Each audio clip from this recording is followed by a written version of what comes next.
How do you teach people to snap out of those expectations of the movies? Because I know sometimes Yeah. I'll think like, oh, it's taking too long for my body to Right. warm up, or like you see those sex scenes where it's like they just are jumping on each other and they Mhm. slide their pants off, and it's like 2 minutes later, everything's perfect. So how do Yeah. we stop comparing that picture perfect, or like, oh my gosh, everyone else must be doing it this way, to what we Mhm. need to actually work on within our own sexual relationship? Yeah, that is such a huge thing that pisses me off so badly. I can barely watch movies. My Mm. husband laughs at me because he's like, oh God, they're going to have sex and she's going to get pissed off now. And that's because everything is done through a patriarchal lens Mm.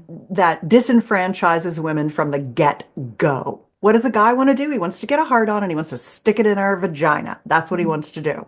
And all the porn he watches, that's what the women want, right? So it's like, ooh, baby, ooh, do it to me, ooh, like everything is so.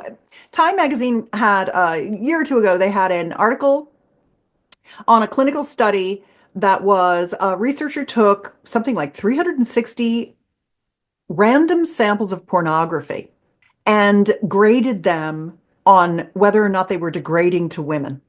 Mm. And 96% of the random samples showed acts of degradation toward women.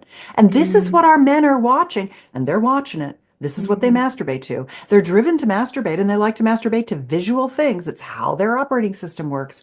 And so the problem is they watch those movies with us, they watch that porn, and then they think that's what it is. It's literally worse because of media now than it would be if our guys didn't see those things and we just had to find our way together in the dark. The Mm. dark would be better than the light of the screens.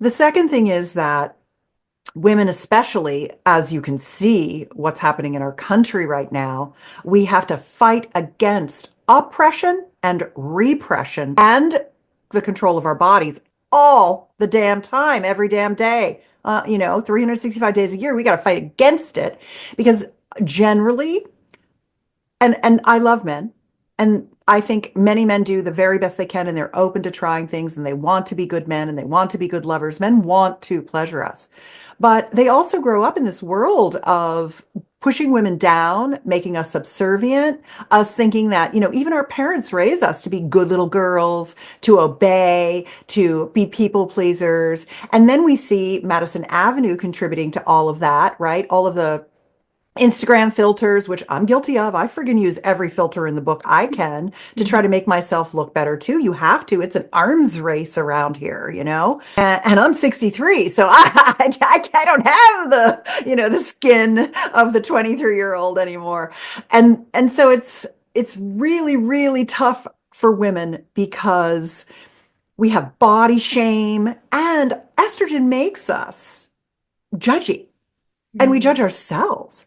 And then all the things that we see, because they're made for the male gaze and they're made by men, they show how women are just like ready to go, like the whole, Mm. oh my God, he just swept me off my feet. I pulled off my shirt. He pulled down my pants. He plunged into me and I was in ecstasy.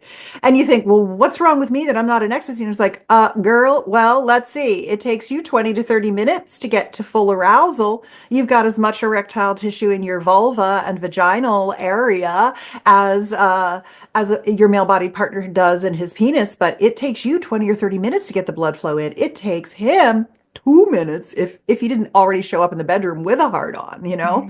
So we're not ready. The number one thing guys ask me is, and they always want the single easy answer because this is how their brains work because they are not multitaskers. They just want the one thing to do. They're like, tell me the one perfect sex technique. And I'm like, slow down, turn around, come back and meet us where we are. Stop rushing us. This is even a paradigm of the patriarchal, religiously repressed era, which is, and we're changing this era, Sarah. It's this notion that there's foreplay and sex means intercourse. And foreplay is just the stuff you do to get there. But I call that kind of sex grab a boob and stick it in. And in the Mm. movies, they don't even grab your boobs in the movies. In the movies, your bra is still on And he's like inside you, and you're supposed to be like automatically orgasmic or some malarkey. And what's interesting is that your lips, your breasts and nipples, and your clitoral, urethral, and perineal structures, which are the three spongy tissue structures that surround your vaginal area that need to get engorged before you can have orgasms from intercourse, those three areas of your body and then your brain, they're a lock system.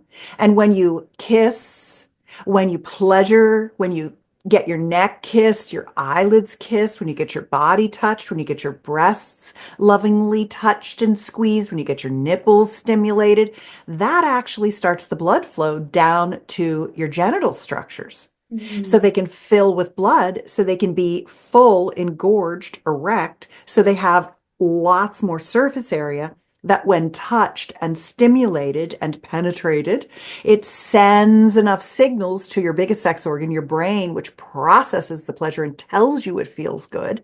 Your brain gets enough stimulation that you start to feel the orgasms. And the problem is that if you are rushed to penetration because your guy's got a hard on and he thinks that's what you're supposed to be doing, then you miss all the stuff you need as a woman to actually have great sex.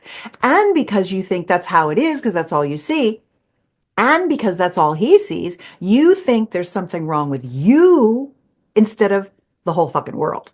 The whole fucking world is wrong. That's the thing. It's a bummer, but that's how the world is. There's so many injustices in the world, and we can fix them by having conversations like this on these beautiful shows like you do, because it is one of the only bastions of real talk where women can come together with their partners and learn what is possible for sexual pleasure. Because I can't advertise, I can't post content on Instagram that teaches these things. There's nowhere I can go except coming on your show. So thank you for your willingness to talk about what is essentially sexual performance anxiety due to, whenever you have fear and anxiety, that is almost always coming from a lack of knowledge.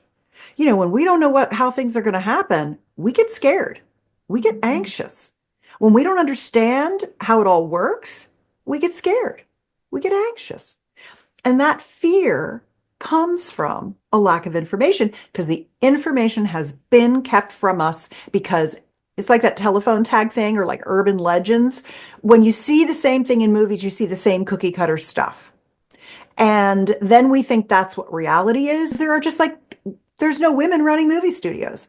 There's no women who are showrunners. There's no women who have ever even had these experiences.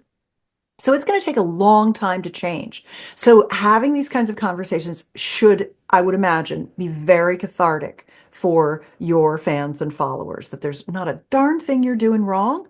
There's a lot you can learn, and you are perfect. Your body will work. You are orgasmic. You can achieve these things, and it's literally recipe book stuff.